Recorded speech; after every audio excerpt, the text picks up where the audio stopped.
आधी मी hanging planter नव्हते लावले, हे लावले ना तेव्हापासून खूप आवड निर्माण झाली. आणि याच्यात काय लावलं 10 o'clock ऑफिस टाईम असे विविध नावाने ओळखले जाते. छोटी छोटी कटिंगसुद्धा इतकी छान लागते ना. पावसाळ्यात तर इतके म्हणजे जास्त भरपूर प्रमाणात याला फुलं येत असतात. आता सुरुवात झाली आहे बघा किती कड्या झालेल्या आहेत. म्हणून मी हँगिंग प्लांटर आणले. आणि हे खूप आता हलके कसे करायचे बघा.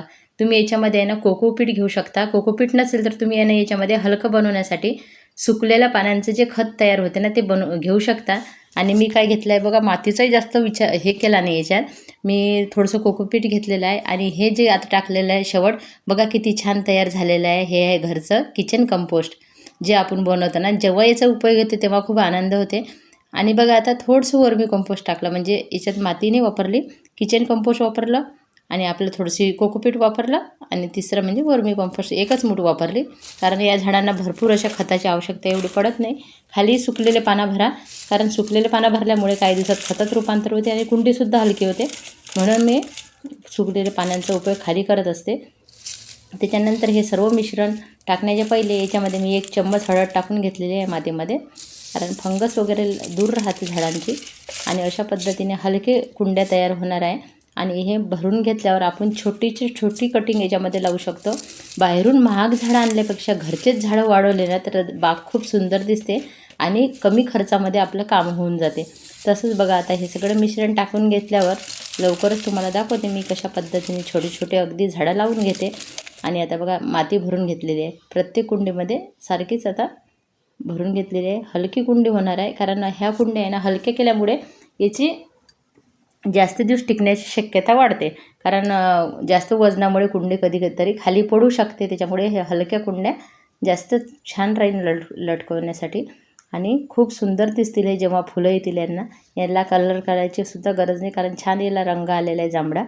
आणि आता हे एका साईडनं लावते आणि रेड कलरचे एका साईडनं आहेत.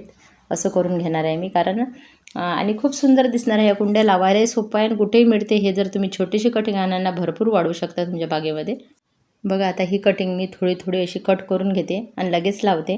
किती जास्त प्रमाणात ही कटिंग आपण छोटी करू शकतो आणि भरपूर वाढते लवकरच उन्हाळ्यात. आणि आता आजच्या दिवस मी याला थोडंसं शेडमध्ये ठेवलं आहे, पण याला एवढी विशेष गरज पडत नाही. दुसऱ्या दिवशीच मी त्याला हँगिंगमध्ये अटकून दिलेलं आहे आणि खूप छान असे दिसत होते.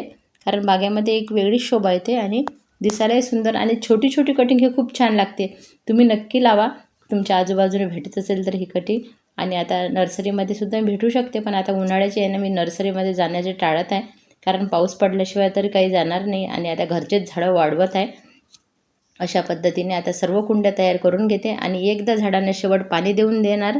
पाणी दिले की दुसऱ्या दिवशी त्या अटकून देणार आहे.